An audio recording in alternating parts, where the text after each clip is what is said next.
It really is fantastic. Very seldom do I come into presentations that we can pray before. I wish we could do this every time. I may have to take you guys on the road with me. It is such an honor to be here, and I'm from Colorado, and I'll talk a little bit about that. But what an honor to be here, and I'm so proud. You know, people ask me what I miss most. I've been retired now for 5 years. I miss the kids. That's what made it all worthwhile, and I don't care. On the darkest day, the kids would light up my life. So once again, thank you. Cassie Bernal, Stephen Kernow, Corey DePuter, Kelly Fleming, Matt Kechter, Daniel Mauser, Danny Rohrbaugh, Dave Sanders, Rachel Scott, Isaiah Scholes, John Tomlin, Lauren Townsend, Kyle Velasquez. There's not a day that goes by that I don't think about my beloved 13. It was tough. These are kids that walked into Columbine High School at 7 a.m. 20 years ago, a little over 20 years ago, and they never returned home. And the thing that makes it so difficult is these 13 were killed by 2 of my students. And that's something I have to live with for the rest of my life, something I'm struggling with for the rest of my life. And I'm going to talk about, you know, healing and how I was able to get to where I am today.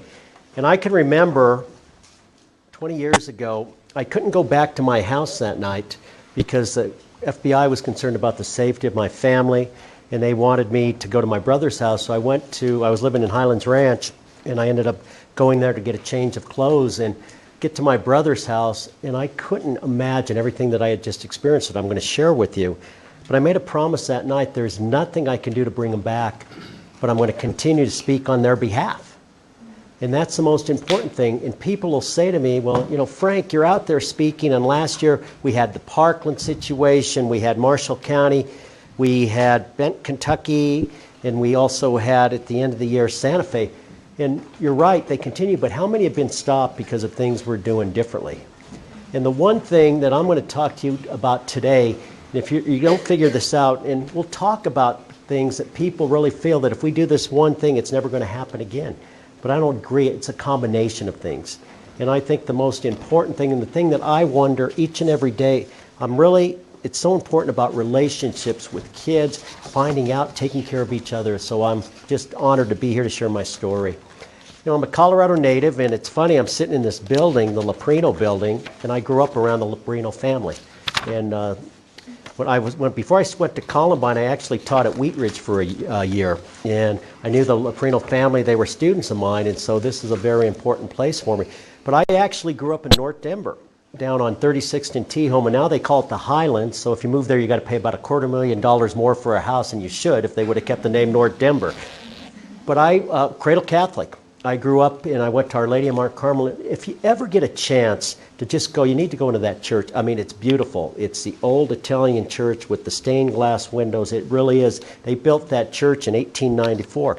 And I went to a parochial school for 9 grades. I had nuns that were my teachers. I have great penmanship because if you didn't stay within the lines, they whacked you on the knuckles a little bit. But it was a great experience for me.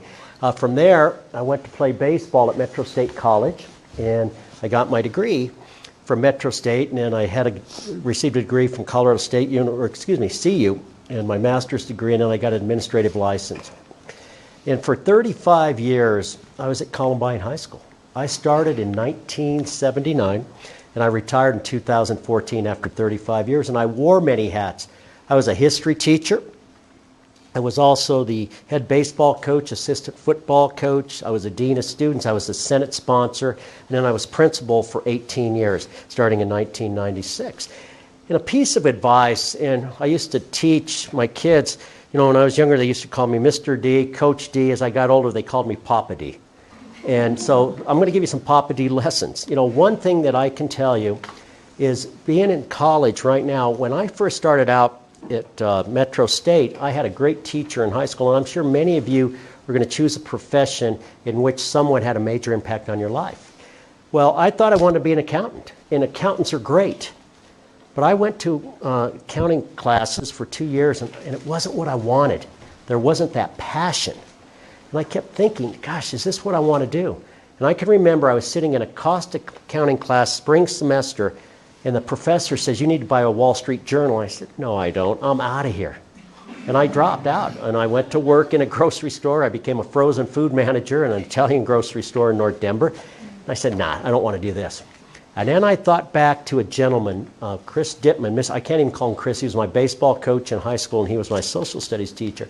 And I saw the impact that he had on kids. We knew that he cared about us in a classroom or on the field, but we also knew he cared outside. And he was one of the first people that called me after the Columbine tragedy. And we're still very dear friends. And one of the things that's so important, I had an uncle who told me one time, and this is a piece of advice for you, choose a job you love, and you never have to work a day in your life. Love what you do and do what you love. And even after everything I went through, there wasn't a day that I did not want to walk through the doors at Columbine High School. I loved that school. And it really disheartened me, and I'm sure thinking back to when you were in high school, you could tell the teachers that loved what they were doing because they knew you couldn't wait to get to their classes. You weren't tardy. And it's all about relationships. And it used to break my heart when I had teachers on my staff and they were counting the numbers of days until they retired. And they said, we only have 13 more Mondays and 12 more Mondays. We only have 4 more times we have to listen to you at a faculty meeting. You know, they're telling me, and what broke my heart is the fact so many times they were great teachers, but towards the end of their career they were burned out. And the people that it affected were the students. And I would be willing to bet that I could walk into any high school, I could probably walk into any room in this university and be able to tell which teachers are passionate about what they're doing. It's about the relationships. And when people came to me and they said, you know, Mr. D, are you counting the days? I was. Because it was very difficult for me to leave. And I said I only had 10 more days with my kids and 11 more days, and it was one of the most difficult things. And people ask me what I miss most about not working. It's being with the kids. I never had a bad day with the kids. And that was the most important thing. Just for some of you, and I have 2 students in here from Columbine. Where's the other one I lost? She's here from Columbine. What year did you graduate? In 2015 with Carter. So you 2 were both at Columbine. So you graduated I left before your senior year. Sorry. But anyway, Columbine High School is a great school. And I got to tell you, and these 2 young ladies could attest to this, if you would have told me a Columbine could have happened at Columbine, I would have said no. It does not happen. And it's real interesting.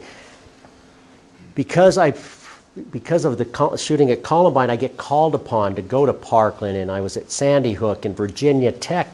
And it's amazing when I go to these various places, the first thing they tell me is, I can't believe it happened here. And you can talk to people that have graduated from Columbine High School, you would never expect it to happen. We have a graduation rate of 94% on time. We have the lowest dropout when I was there, lowest dropout rate. We had over 88% of our students go on to college. 25% receive scholarships. I mean, it was a fantastic school, and it still is a fantastic school. We had advanced placement classes. When I was there, we had an international baccalaureate program. But we also had the largest population of students that had special needs. So it was a strong, comprehensive high school. And it was fantastic. As far as clubs and activities, we had over 36 activities, athletic clubs or athletic teams. We had 35 clubs. This was our band marching at the Rose Day Parade back in 2002. And it was a fantastic place. And it was phenomenal. Like I said, I started there when I was 23. When I retired, I was 60. So I saw that school, and it continues to strive. And it's not because of the walls, not because of the mortar and bricks. It was because of the students and the teachers that were there. And I will always be a Columbine rebel. You know, we have this saying, rebels for life. And that's one of the reasons I think we were able to survive and overcome some of the things. We're going to talk a little bit about that. It's real interesting because I wasn't your typical principal, and I'm hoping the 2 can attest to this. One of the things I really struggled deciding to leave the classroom, because I loved teaching.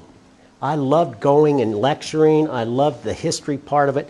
But someone said, you really should think about administration. And I'm thinking, why would I want to become one of them?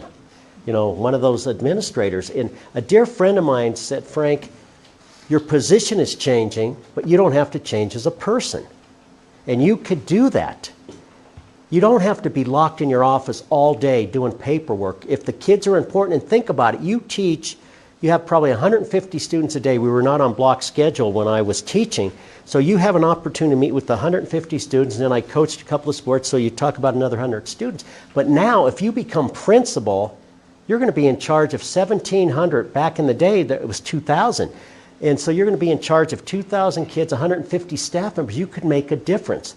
And I made myself a promise that I would never become that principal that was locked in his office. It saddens me when I go do presentations and there are students saying, we didn't even know who our principal was or who she was. And that breaks my heart. And my staff members used to get mad and say, Frank, you're never in your office. Where are you? I was in classrooms. I was one of the few high school principals that loved cafeteria duty, because I got to walk around and talk to the students just like she's eating her lunch. How you doing? These types of things. I loved activities, events. I didn't miss very few games, very few, and it didn't matter athletic events, but plays, speech and that's the thing I loved about it. And so I was in my 20th year, finishing my 3rd year as principal at Columbine High School, and it was a beautiful spring day in Colorado, and that's the one thing, if you've lived in Colorado all your life, you could have snow one day and next day bright sunshine. Well, it was a beautiful spring day, and it was interesting because out of the 175 days in which we met with the students, I was probably down in the cafeteria 170 days, and the reason I'm telling you that is things happened that day that really took on a life of its own. I didn't start at Columbine that day. I was actually at Wellshire Golf Course, not playing golf, but there was a breakfast to recognize our Future Business Leaders of America students. So I get back to Columbine, and because I was late getting back, I wasn't downstairs for a lunch. I was actually in my office with this gentleman over here, Mr. Leba, Kiki Leba, and he taught social studies, he taught English, and I had just interviewed him the day prior for a teaching job. So I'm getting ready to offer him a teaching job. And to this day, I still don't know if I offered him a job.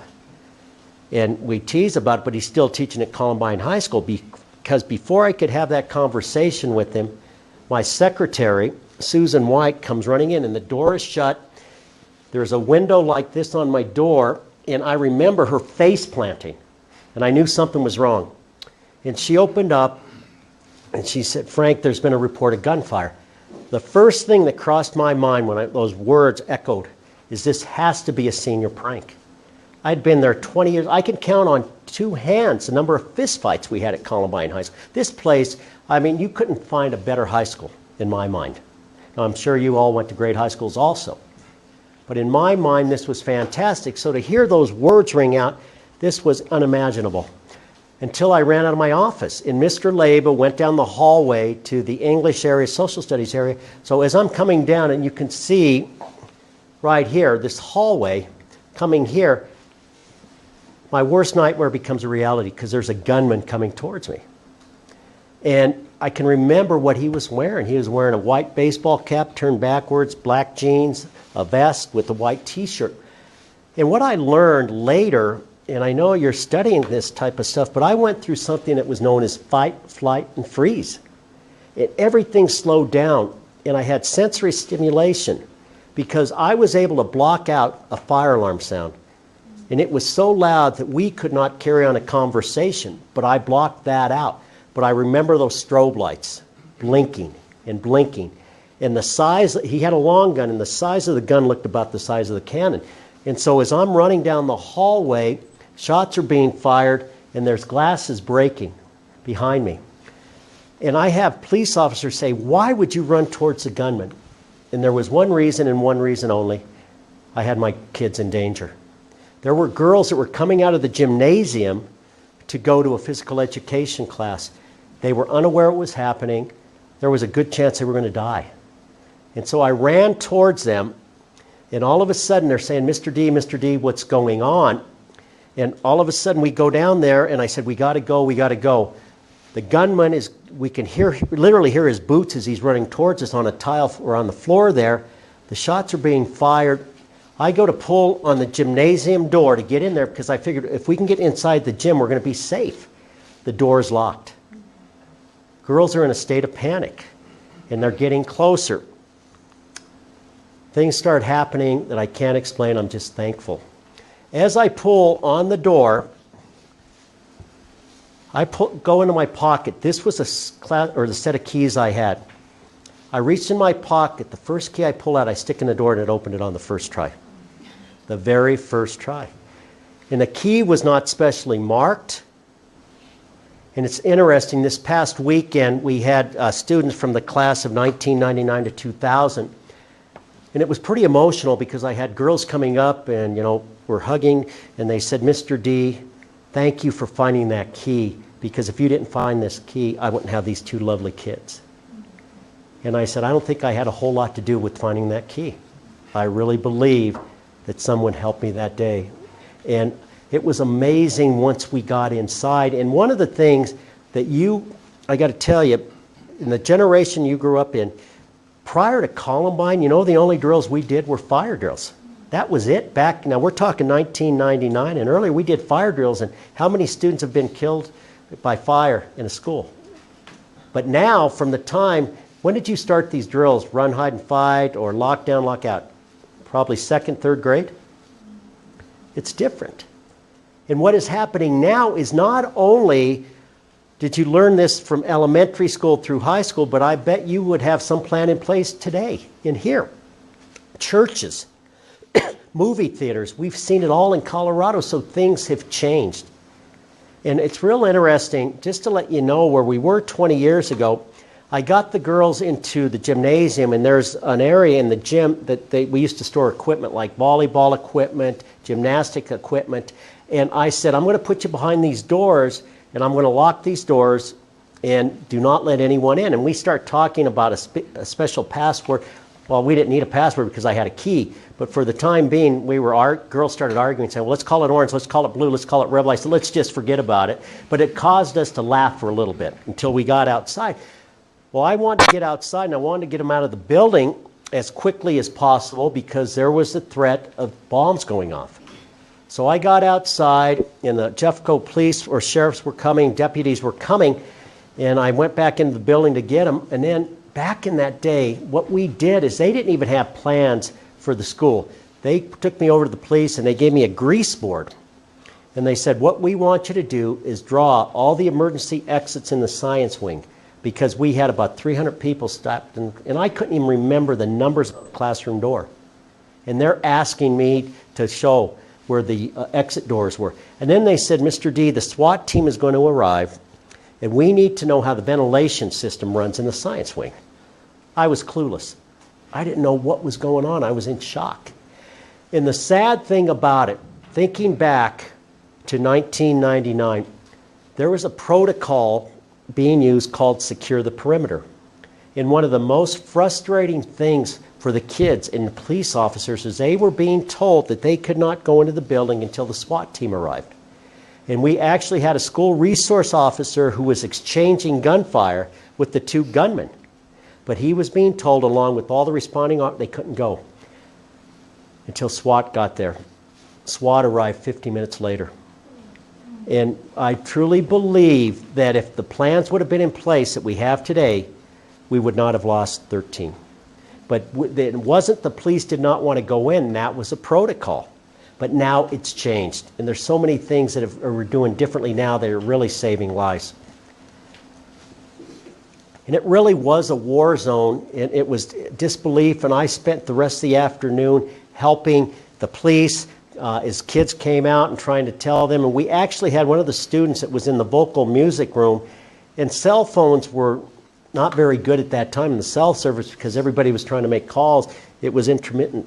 But we actually had a father of a student who was locked in the choir room, and he was telling me what was going on as they were planning their attack. So it was very interesting to think back to that time and to where we are right now. Now there's many things that stand out in my mind and many reasons why I continue to do. And I do what I do, and a lot of it's survivor's guilt. And part of that is something that is etched on my mind for the rest of my life.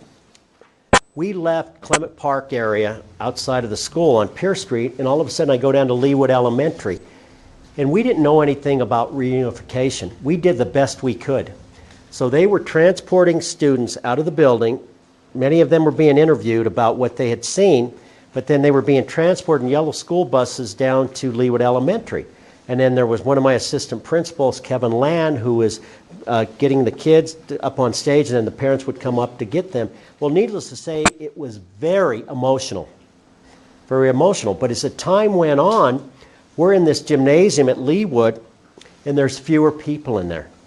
And I remember parents coming up and saying, Frank, did you see my son? Did you see my daughter? They were in math class, they were in English, and I had not. I then actually had a father go and look outside, and he said, Frank, there's been buses coming continuously since about 3 o'clock. There's no more yellow school buses. And that's when my heart started racing. And something I was never prepared for with all my schooling is when a grief counselor came over and they said, Frank, we need to take these parents and you need to tell them that their kids probably lost their life. And I'm standing there and I'm in a state of shock. They're in a state of shock.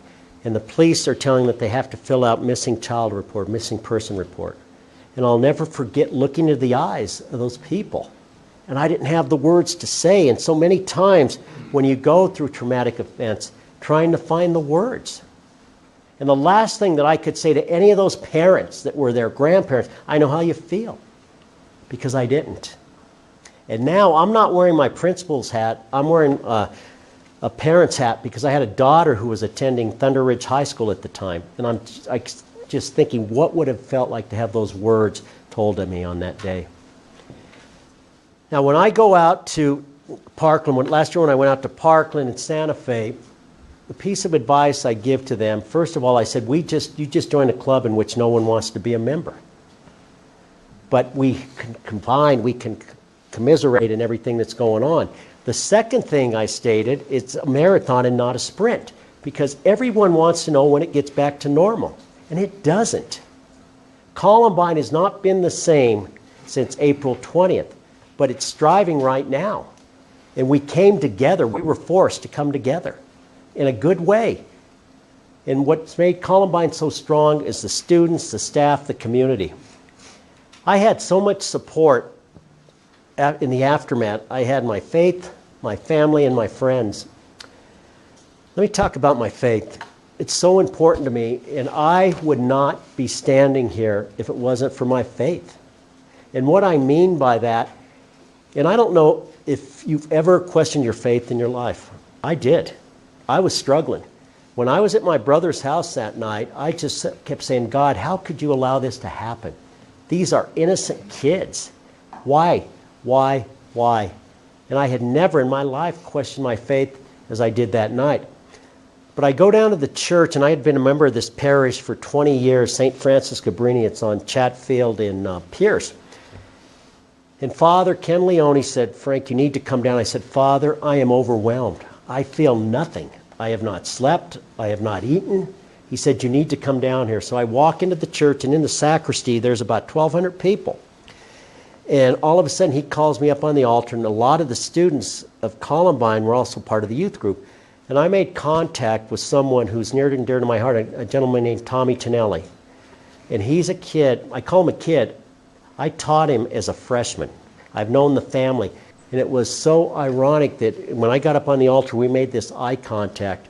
And the priest had the kids extend their hand. And we felt, honestly, I felt something come over me. And I really believed at that time it was the Holy Spirit. And Father Ken Leone said to me, he said, Frank, you should have died that day. But God spared you. Now you need to rebuild that community. And he makes the comment to me, he said, many times difficulties are really blessings in disguise. And he said, it's easy to believe when things are going well. But during the difficult times, you've got to live by faith and not by sight. And then he shared a verse from Proverbs 16.9, you know, in a man's heart, in his heart a man plans his course, but the Lord determines his steps. And he said to me, there's going to be some tough times and you're going to fall. And every time you fall, He's going to reach out and grab you by your hand.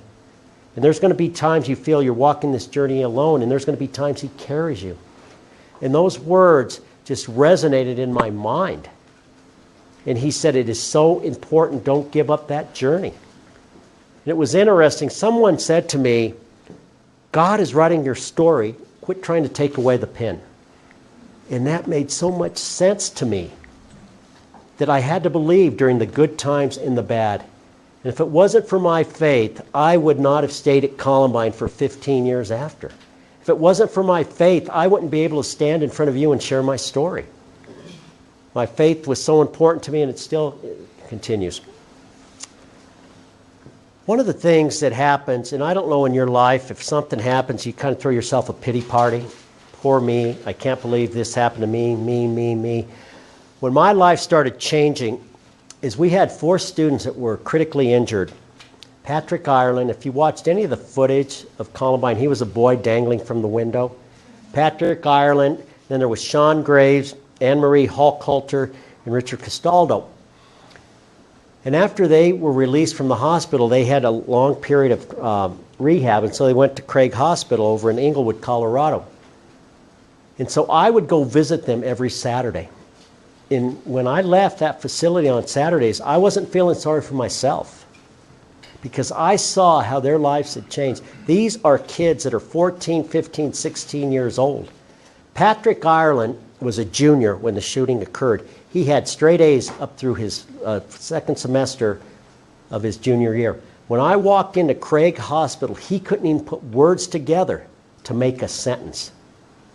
But he never gave up hope. Sean Graves, 3 of them were paralyzed. Anne-Marie Hallcoulter is still paralyzed from the waist down along with Richard Castaldo. They told Sean Graves there was a good chance he was never going to walk again. But his parents were concerned because he had given up the will to live. And when I went to visit him, he wouldn't even turn around to look at me. Here's a 14-year-old kid whose life changed as 6 bullets pierced his backpack outside of Columbine High School. And I kept going and talking to Sean. Sean, you're an inspiration to all of us. I would bring some of his classmates in, and I said, Sean, don't give up hope. Well, as time went on, towards the end of the summer, we saw some improvement in his attitude. And he returned home, and he was being homeschooled. Then he would come to Columbine, then he would go to Craig Hospital. Well, all of a sudden, it's time for Sean to graduate. He had been confined to a wheelchair the entire 3 years in returning to back to school. We're getting ready for graduation. It was over at Fiddler's Green, about 10,000 people there because it was the last graduating class. So they get ready, and he's off to the stage here, and we're getting ready to hand him his diploma. And all of a sudden, the speaker says, Sean Thomas Graves. So they're wheeling him across, and all of a sudden he puts his hand up. He gets out of his wheelchair and walks for the first time. And he said, Mr. D, thanks for never giving up on me. I'm here to get my diploma. That's what Columbine represents, that hope. And Patrick Ireland, he graduated the valedictorian the following year from Columbine High School. He went to CSU and graduated in the top 10%. He invited me to his wedding, and I'm in church, and the director, Kenny Hodge, taps me on the shoulder, and I turn around. He's crying, I'm crying. He said, did you ever think when you were walking into Craig Hospital, you'd see this young man with his mom and dad going down to marry that beautiful woman? He's got 3 little kids. I see him all the time. He's my financial advisor, and I am so glad he's alive because things are going well. He is fantastic and just a wonderful kid. And the thing that makes me proud is these 2 are reaching out like so many of the Columbine people. There's a group called the Rebel Project that's former Columbine students, class of 99, and it was started after the Aurora Theater shooting. But these kids are doing remarkable work. You know, and how do you keep the momentum going? We talk about trauma and how people deal with trauma. And if you've been following some of the things that have happened at Parkland after the 1-year anniversary, there's been 2 suicides there after Parkland. A man that I met, his daughter was killed at Sandy Hook. He came to Columbine to meet with me. This guy was fantastic, and he was doing a lot of work with brain research. But he lost his daughter at Sandy Hook back in 2012. He took his life about a month ago. And the thing that happens, and I guess as you get ready to move out into the world, trauma affects people differently. And that's the thing that we have to do. We need to make sure we take care of each other. And we had a mom of one of the students, Anne Marie Hallculter's mom, took her own life over in Englewood, Colorado. It was 6 months after the shooting at Columbine. And then we had a young man, Greg Barnes. Here's a kid, once again, a straight A student through his junior year. He was receiving Division I basketball scholarships as a junior. He was one of the best athletes to come through Columbine. But he was also in the classroom with Dave Sanders. And there were students that were keeping Mr. Sanders alive, and they were administering first aid and keeping him alive. And there were kids that actually took Mr. Sanders' wallet out and showing him pictures of his grandkids. And unfortunately, Mr. Sanders lost his life after about 4 hours being in the building before the help came in. Greg seemed to be doing extremely well, a kid that was so well balanced, he had a smile that would light up this room. But what we didn't realize is the darkness that was inside of him. And it was May 6th, and just a week before, he was at prom with all of his friends, dancing, having a great time. His dad comes home, and he's hanging from the rafters. And he said, I can no longer live with those images of Mr. Sanders bleeding out, not breathing. And that's when we realized what trauma can do. And the thing that's interesting, we could all experience an event, but how we deal with it differently. But the thing you need to realize is you're never in this journey alone. You know, one of the things that we just started this past year, it's called the Colorado Healing Fund. And if an event was to happen like Columbine or the Aurora Theater shootings, we would have money to help people. The thing that we found out, a lesson, and I know you're taking a class in trauma, the thing that we found out is you don't wake up some morning and the trauma's gone. And what we found out is in the state of Colorado, it was 3 years. Funding was there for students. Funding that was there for staff members. And if after those 3 years, if you struggled, the money was not there. And we saw kids that seemed to be doing extremely well, and then something happened in their lives, 5 years down the road, 10 years down the road, where they were re-traumatized. And there's not the money to help them. So what I'm doing is I'm on a crusade to find money, because we have students that are 20 years old or 20 years older that are struggling with drug addiction, alcohol, and there's no alcohol addiction, and there's no help for them. Second piece of advice, I can remember someone telling me within 24 hours, if you seek counseling, it's a sign of weakness. And if you seek counseling, you better not tell anyone, because they're going to deem you unfit for duty and you're probably going to lose your job. Now, I'm full-blooded Italian. I'm stubborn. And fortunately, I didn't listen, because getting help was not a sign of weakness. That was a sign of strength. And the very next day, I got a phone call from a gentleman, Dr. John Fisher. My mom worked for him. He's a chiropractor, but he was a Vietnam veteran. And he said, I came back from Nam in the 70s. I didn't know anything about post-traumatic stress disorder. I didn't know about flashbacks. But it cost me personally and professionally. And he told me something that resonates today. If you don't help yourself, you can't help anyone else. And I got into counseling.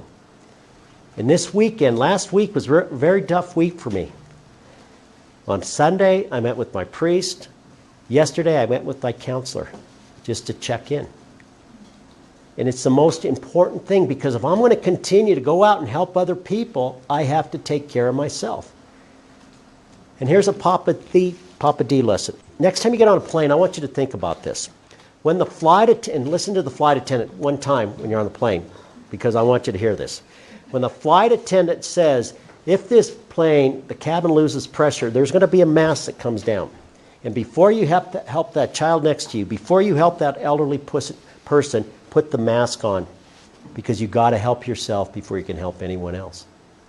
And when I knew things were messed up for me, is I walked into Columbine High School 4 days after. I couldn't go into the library, but I walked in and I saw where Mr. Sanders had been shot, and there were blood-stained knuckle prints going down the hallway.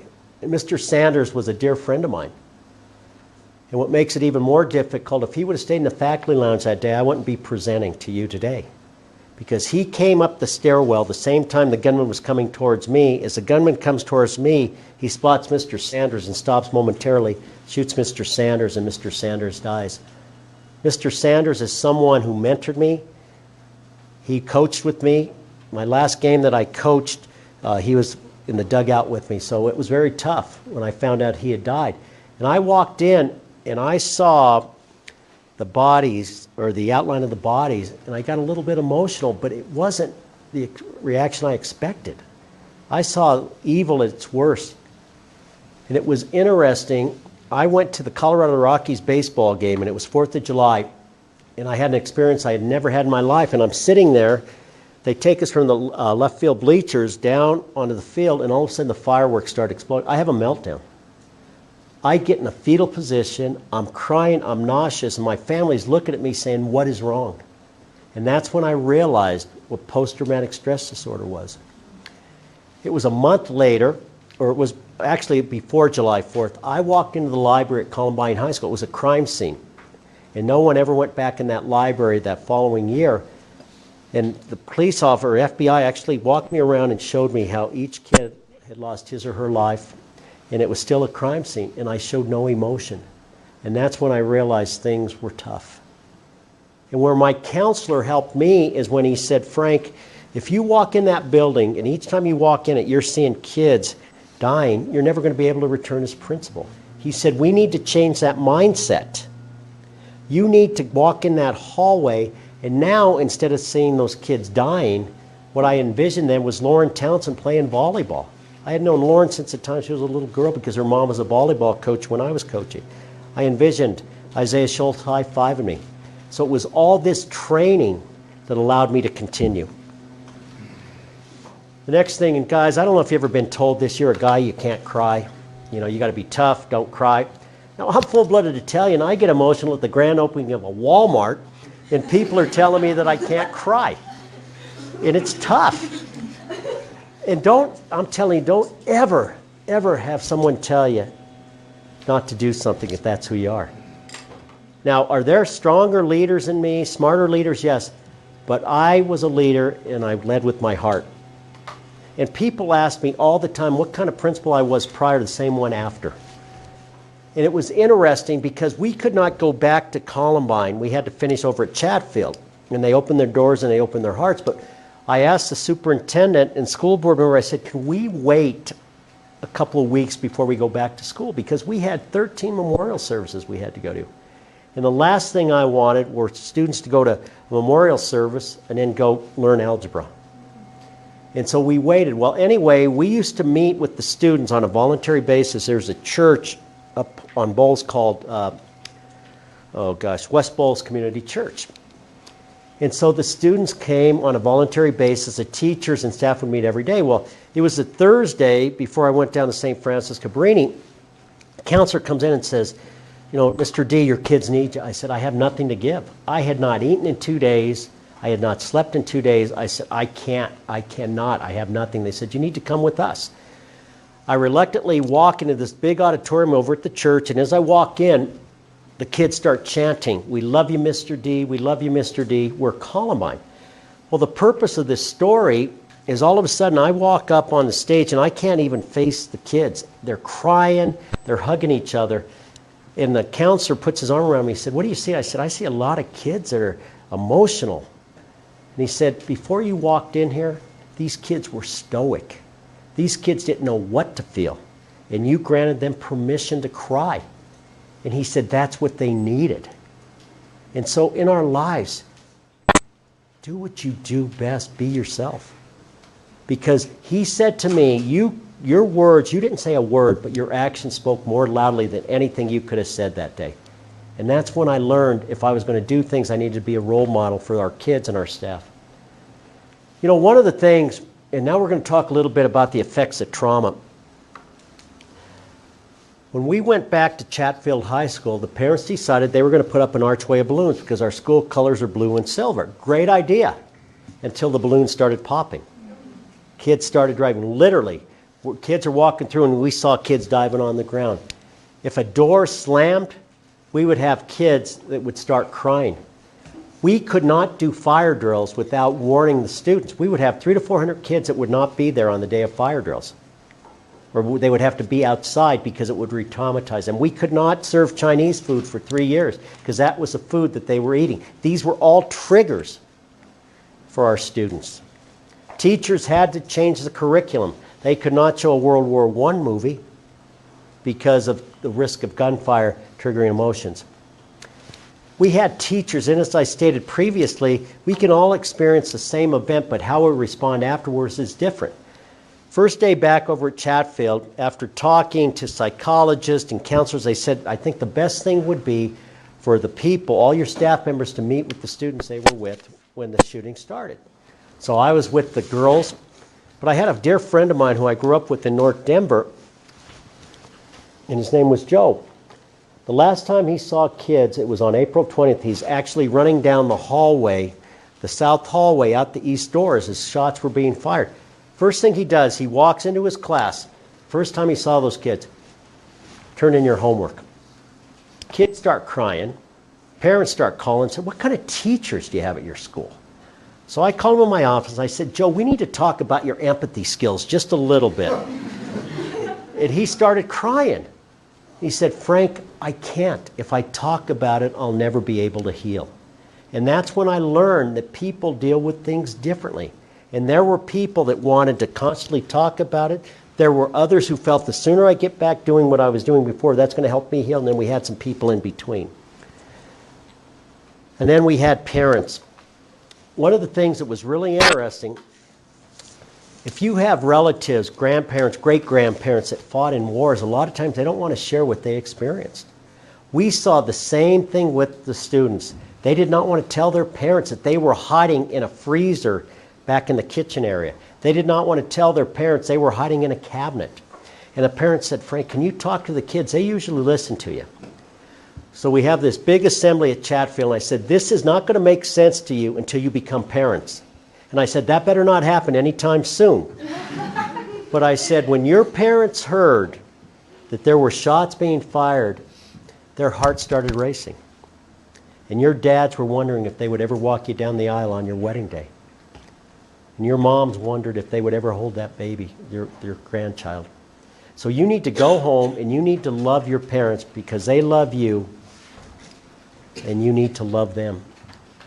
And I didn't realize until the impact that certain statements have. There was a young lady, Michelle Romero Wheeler, who was a senior at the time. It was 2012. She comes in my office, first day back to school, and she's crying uncontrollably. She's hyperventilating. I said, Michelle, what's wrong? She said, Mr. D, do you remember that conversation we had over at Chatfield? I said, yeah. She said, today, my daughter went to kindergarten. And we walked up, and all of a sudden I'm holding her hand, and I let go of her hand, and she starts going up, and I ran after her. And all the parapros are saying, ma'am, what are you doing? She said, I took my daughter and clenched her to my breast. And the little girl's saying, Mommy, you're hurting me. She finally let her go, and she said, as I walked away and I turned and I looked at her, I said, if I allow her to walk through those doors, is there a chance she may never come home again? And that was the impact that day had on so many people. And now Michelle is getting counseling. She's got counseling on how do you have these discussions, because now the people that I talked about, Patrick Ireland said to me, Mr. D, my daughter's 8 years old. She's in third grade, and she's saying, Daddy, why do you limp? Daddy, weren't you at Columbine? And these parents now, these people that were my kids are now parents, and they don't know how to have these discussions. So this is something that moves along as we go on. You know, one of the things that was very difficult, I had so much hatred pent in my heart towards the two killers. I went to 13 memorial services. I saw kids that were paralyzed. I saw people that were deeply impacted. And I was so angry. And I realized if I was going to continue to be that principal, I had to get rid of that anger. And a good friend of mine said, you know, Frank, you could hate sin, but not the sinners.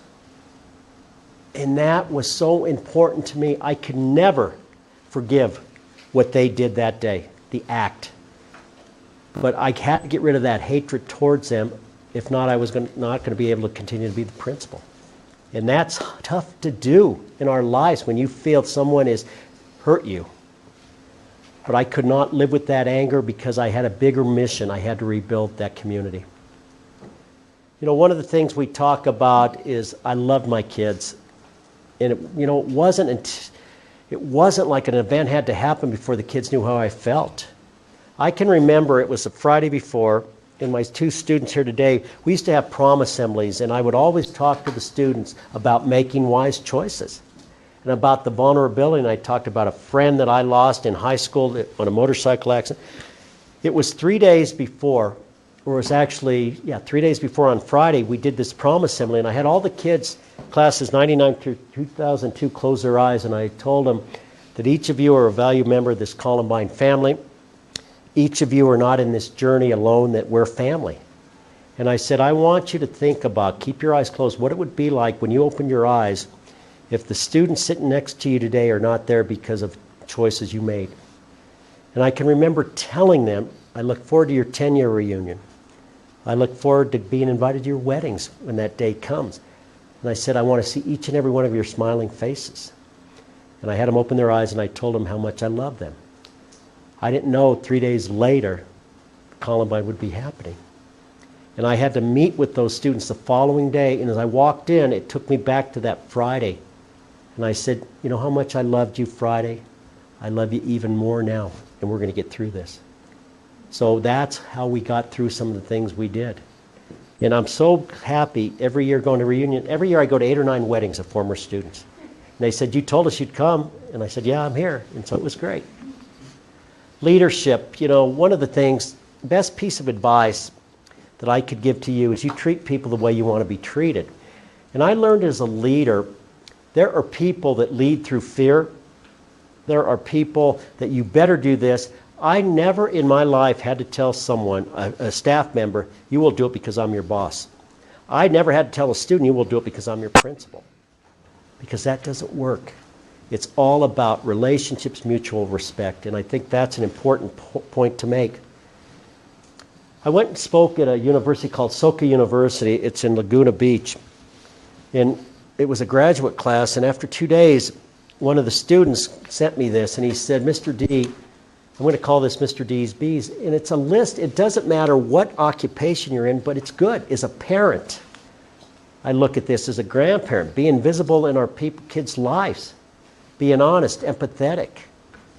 And guys, I'm going to challenge you on this. Now, I know you're young, but as we get older, as guys, we feel we got to fix everything.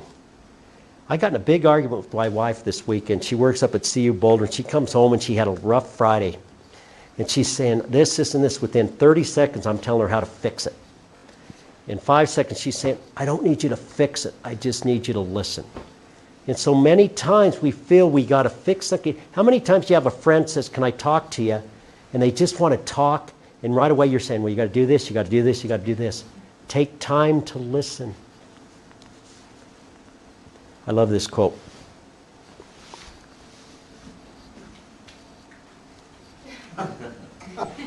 It's how you treat people. It's how you treat people. I got to share, and I love this. You know, this is the serenity prayer. God, grant me the serenity to accept the things I cannot change, the courage to change the things I can, and the wisdom to know the difference. Well, I was presenting at a conference in Michigan and said, Frank, I love that. I have that placard sitting on my desk, just like you do. But it's been a rough year, so I rewrote it. Lord, grant me the serenity to accept stupid the people the way they are, the courage to maintain my self-control, and the wisdom to know if I act upon it, I can end up in jail. So that's when I realized it's all about perspective. It's all about perspective. Things were out of control. And I was named in 8 lawsuits. And people would come up and say, don't take it personally. But when you have someone showing up at work with papers, you take it personally. But I also realized in our system, parents were being told, if you want to find out what happened with the police, if you want to find out what happened at the school, you have to file lawsuits. And I understood completely after. You know, one of the things I was blessed at Columbine, that they brought on an additional principal that dealt with all the aftermath of the 20th. But I wanted to be the principal that was out in the hallway each day, out in the cafeteria, and that was important. We talked about this. And guys, take care of each other. Do you know friends that are struggling, having some tough times? And this is not the way to cope. And we saw students that increased alcohol consumption. And when I went up and said, what are you doing? They said, Mr. D, we're living life to the fullest. There's no guarantee. We just buried 2 of our friends.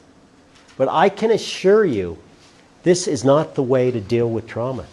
This is not the way to deal with stress, because this is a temporary fix, and you can go smoke pot, you can go drink, but the next morning you wake up, that problem's still going to be there. And all it's going to do is escalate everything you go through. And it's not to say you can't feel things, but find healthy ways to take care of each other. And that was a major thing that I felt we had to do, a major venture. You know, the media, I really believe the reason that we're still talking about Columbine today is because of the media and the way they played it. And we didn't have social media the way you do. The only media we had back then, I think, was something called MySpace. And that was it. I mean, that's how old I am. And but now we have everything. And you know, the one thing that I can assure you is, so many times I used to tell the high school kids this: if you see something, say something. See something, say something, because you know well enough all the things that you have access to. And in so many of these crises, people are broadcasting. That's one of the things they're talking about at Parkland.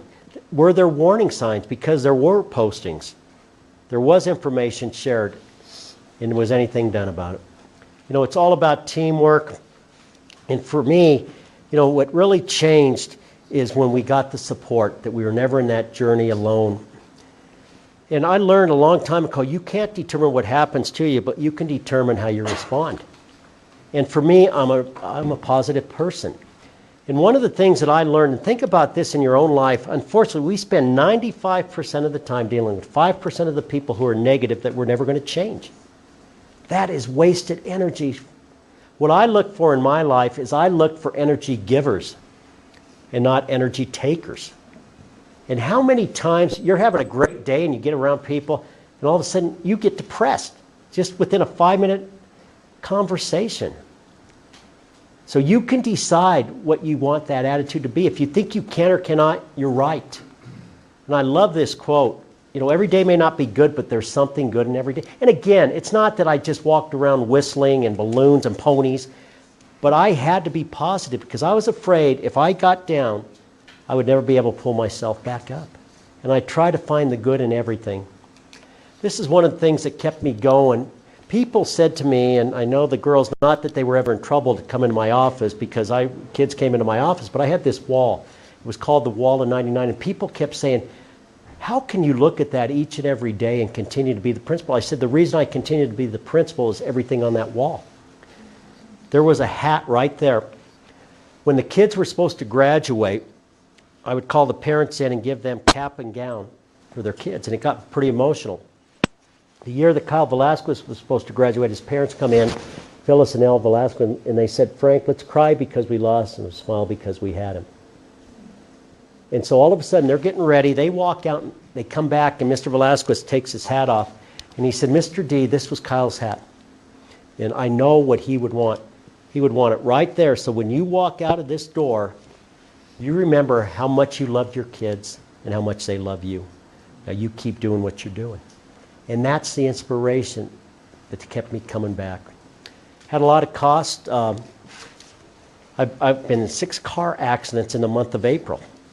So if you see a blue Santa Fe driving around, you may want to go the other way. That's me. But I am, I'm smart enough. And there's times my wife said, maybe you need to take Uber.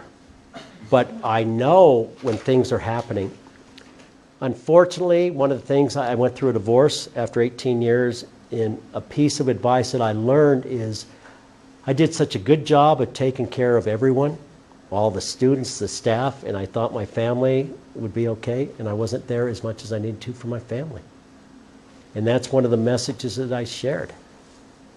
And I can remember coming home and my daughter, Haley, said, Daddy, do you remember how you told me I was always going to be Daddy's little girl? Well, I see how all those kids from Columbine love you and you love them and you're hugging them and you're there for them. What about me? I'm your daughter. And that broke my heart. And that's when I realized You have to balance your professional, personal life. But these were lessons learned. There wasn't a roadmap for me at that point. You know, one of the things people want to know the causes, and if any of you are interested in Columbine, there's a book called Columbine by David Collum, and it really goes into details about some of the things that were happening. I want to leave some time for questions, so I want to go through some of this. One of the things that people will ask me is they want to know one thing that'll stop these school shootings, and it scares me a little bit.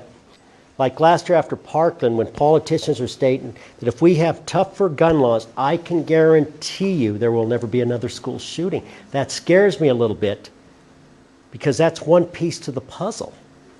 At Columbine, the gunman did purchase guns. As a matter of fact, the guy's girlfriend bought his gun, the one gentleman a gun, but they also purchased guns illegal. I said, in addition to eliminating some of these loopholes, in addition to tightening these gun laws, we also have to look at other things that are happening. It drives me crazy when school districts are cutting funding for mental health and support.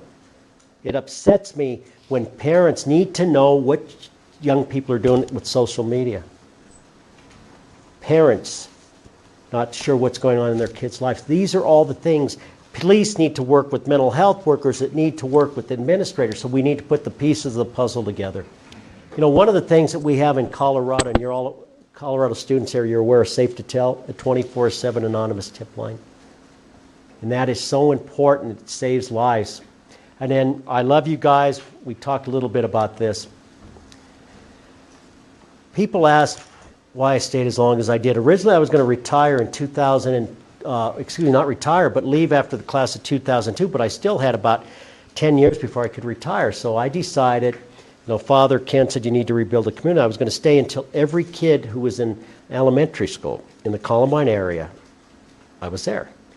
Well, I was getting ready to retire in 2012, and a parent calls up and says, Frank, we need to meet. I said, yeah, and he said, you can't retire. I said, no, I said 2012. He said, you don't understand. My kid was in the first year of a 2-year preschool program, so now you need to stay a couple more years. So I stayed until there, and I apologize I didn't stay until 2015. It would have been great. Gerda Wiseman Klein, a Holocaust survivor. She's still alive, 95 years old. Her parents and brother were killed in a concentration camp. She came to Columbine 9 months after, and the thing that resonated with us is she said, Columbine's going to be able to turn pain into healing, ignorance into enlightenment, and hatred into love. What I want to end with is something that's so important to me. When I walked through the halls of Columbine, students would tell me, we are Columbine, we're family, we're blue and silver, but what I didn't realize is there were kids, at each school you went to, there were kids that were on the outside, that were on the fringe. And when I became a better principal, when I walked outside and there were kids smoking cigarettes over by Clement Park, and there were kids at the skate park. And when I walked out, they said, do you even know who we are? Now, fortunately, I knew most of my kids. But they said, you have kids at your high school that can care less if we ever show up. And it broke my heart. And so one of the things, I said, you need to come to a meeting. And they said, why would we come to a meeting? I said, I need to hear what's wrong with our schools. So they show up, and I said, you need to come to the next assembly. And they said, why would we come to one of your assemblies? Because all you do is recognize the top students, top athletes. Man, we don't fit in. I said, come to the next. And I love this. People don't know how much you care until they know, or they don't care how much you know until they know how much you care. You know, our football team won the state championship. It was 2011, and I told the student body if we win it, they'd throw me up in the air. Seemed like a good idea until I was up there. They could have dropped me, and there was really nothing I could do about it. But I had good relationships. One of the things that changed Columbine High School is those kids that came in, the kids that were at the smoking pit. The first assembly they came to was after I had that conversation, and I gave every student a link. And I said, each of you represent a link at Columbine High School. And what makes us such a great high school is you're all different. And some of you excel on the basketball court, some in the classroom, some on the softball field, some on the stage. But what's going to make us stronger moving forward is when we take 400 links, and now you become the class of 2016.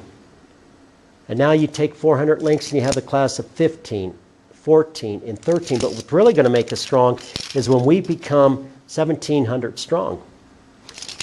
And I put on the song, We're Family. And I said, we're going to find a way to be connected. At the end, we have two sets of bleachers, and they're holding up that chain chanting, "We are Columbine." So I told them, and if you were to walk into Columbine High School now, that chain is still there. But when each senior graduated, I gave them a link saying, even though you're leaving Columbine, you'll always be connected to Columbine High School. There was a young man, Kevin Yagavani. Here's a kid. He did not go through the elementary schools and middle school at Columbine. And I sat and met with him because I used to meet with all the students that weren't part of the feeder school, what we call the feeder schools. Within 5 minutes, I am crying because he had been in 8 foster homes. Parents didn't want him, who passed him on to his grandparents, who passed him on. And he said, "Mr. D, every time I started loving someone, they got rid of me." He tried to take his own life twice. And I said, "Kevin, I will be here for you." Well, all of a sudden, I'm getting ready for my last assembly, and this was 2014, and I knew what I was going to do because I had planned it first day I became principal. But I wasn't sure what I was going to say until I go out of my office and walk into the faculty mailboxes, and Kevin Yagavani put a letter in my mailbox, and I said, "Thank you. This is my last assembly at Columbine."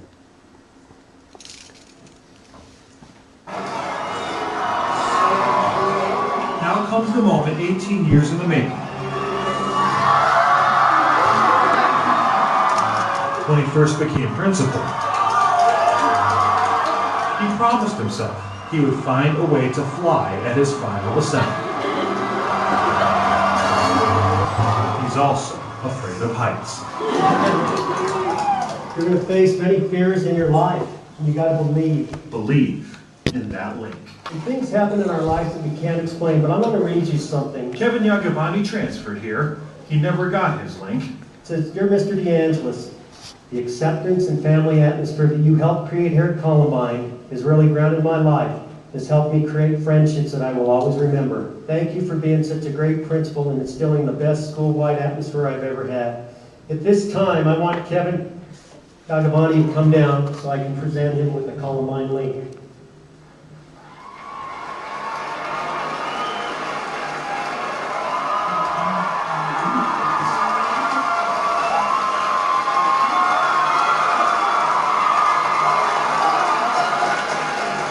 When I saw the reaction of the students when he received that, when he returned, they were hugging him and there were tears. And that's the atmosphere I wanted to create, that caring atmosphere.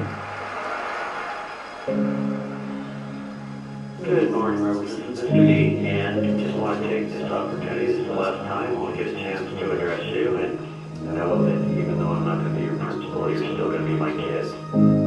Yeah, I mean, there's no way you say goodbye to that high school. We know you'll be back. May 28th, 2014. That was that baseball coach I was telling you about, my teacher. I think Frank, I don't know what else to say except I couldn't be more proud of him. In all his time here, Kevin, thanks, buddy. I'm going to use your letter whenever I go speak and report. Thank you. DeAngelis has learned some words are priceless. Some words say it all. Good luck. Thank you for being one of the fathers and being my dad.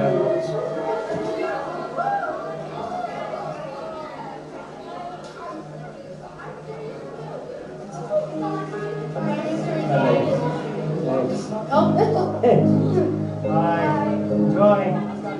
I'll see you. Thank you for everything. So when I walk out of my office now, what I see is I see students, the Lawrence's playing volleyball. I see the Rachel Scotts on stage. I see the Danny Rohrbach as a freshman, just being a freshman and hanging out with his friends. And the Isaiah Schultz high-fiving me, and I see Danny Mauser down at church and Kelly Fleming down at church on Sundays. And it goes on, and the couple asked us in the library. And now, instead of envisioning them laying in a pool of blood, I envisioned them living their lives. And that's the thing that kept me going. Bye, guys. See you soon. Love you too, guys. Leaving a link to last a lifetime. The one thing that I can say, whether it was teaching, coaching, being a principal, I gave it my best. leave a legacy and make a difference. It was Martin Luther King Jr. who had his famous "I Have a Dream," and I guess that's what I want to challenge for you.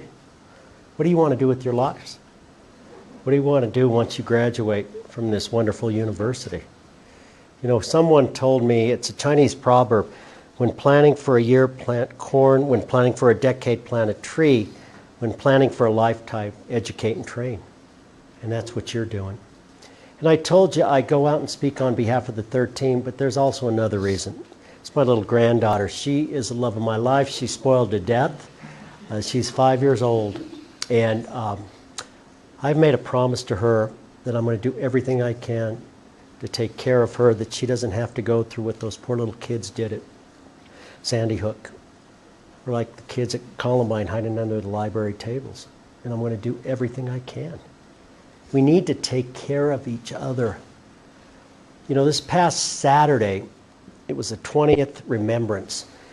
And Governor Polis declared it as a day of recommitment, a day of service, not only this April 20th, but for the rest of the time.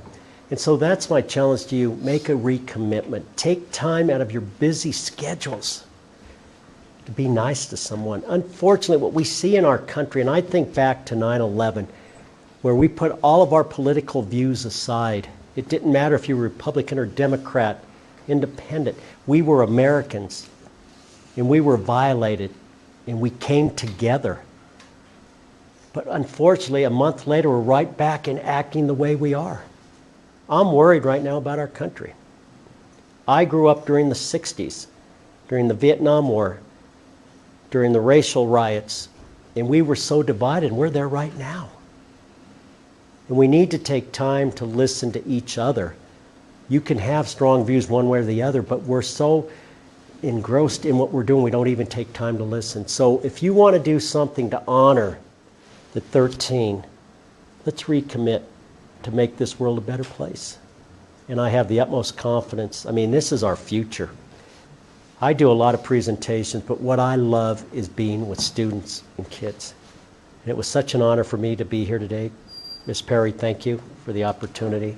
It's fantastic, and I know you have a bright future. This institution is one of the best around. And you're getting an education that's going to make you successful for the rest of your life. So, thank you.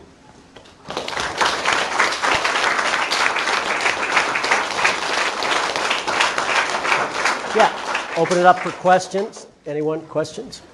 Or I can hang out even afterwards. I don't have to be anywhere for a couple hours. Oh, not that I'm going to stay and answer questions for 2 hours. I know. Yes. This is a really broad question, so feel free to interpret it however you like. But I'm a teacher's education candidate here. Over a year that I'm going to be, I don't know where, but in a high school, public high school somewhere. And I know I fundamentally dislike the question, how do you prepare for something like this? Because you can't. But I guess kind of my question is, what is one thing that you would want teachers to keep in mind as they're especially kind of hitting that moment of it can't happen here, well it is, or it just did, what? Well, one of the things I can say, and there's research out there, and this research is a little dated, I think it's 2015, but there are 300 killings each day. People die from gun violence. How many happen in schools? It's a small number. But I think the most important thing that I used to tell teachers is when you get hired to teach in a school, make sure when you go through these drills that you and your kids are taking it seriously, just to be prepared. And that's the most important thing. But I really believe when you get to know students, and you need to have an environment in your school that kids feel comfortable, that they take care of each other. And I can't tell you the number, after Columbine happened, the number of students. I used to have an anonymous tip box that kids would put things in my mailbox. It's just taking care of each other and being aware of what's happening in schools. And a piece of advice, and I know it's probably gone through your mind, you're never going to be rich being an educator. It's not happening. Well, maybe it's changed since I left. But the thing that you can't put a price tag on is when you get to come back and see two of your students excelling. You can't put a price tag on that. Or you see a kid on the street and says, Mr. D, you made a difference. I'm a rich man because of that. So always remember that. And you can impact lives on a daily basis. Okay. Other questions?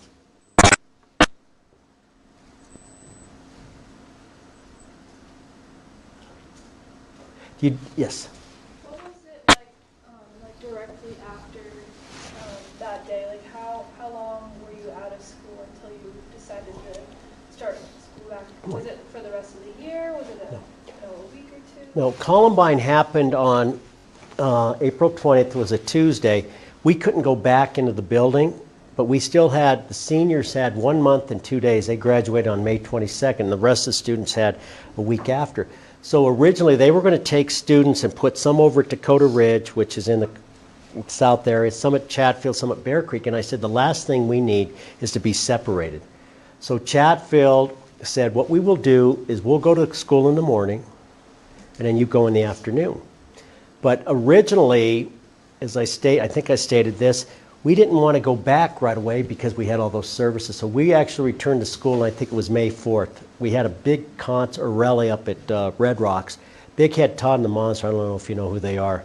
They were Columbine students, so they did a concert for us the day before we went back. And then we went back, and then seniors graduated on May 22nd, and everyone else was right after Memorial Day. And so we went, but it was tough. Not a lot of learning went on, to be honest. And I think this probably helped some students. We gave them the grades, whatever they had prior to, they didn't have to take finals and things, but it was tough. When you go through some of this, and we really learned, this was tough, something tough, how the mind works and the stress works. And the class that I worried the most about was the class of 99, because they were only there a little over a month, and they were on their own. And all of a sudden, they'd walk into a class, and the professor's saying, well, we're going to write a paper about Columbine. These kids would have a meltdown. Now, it was tough for us, the people from the class of 2000, 2002, but we had each other. So if something triggered something, we had support. The class of 99 really struggled, and I really worried about them. And I'm close with many of them that are sharing their stories. I mean, many of them went to school, they dropped out. They were really struggling with some issues because there wasn't support. And they couldn't go to a professor and say, well, I went to Columbine. And so it was different. We were, in the following year, we were, 2,000 strong. Those others all went their separate way, and so we saw some issues with them. So, and it's the thing that happens is you don't wake up some morning, everything's back to normal. You just had to redefine what normal is. So, other questions? Right. Thank you. Okay, thank you. Thanks.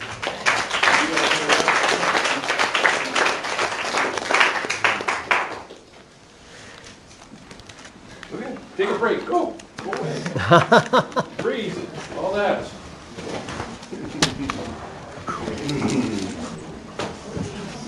Is that all right? Is that all right?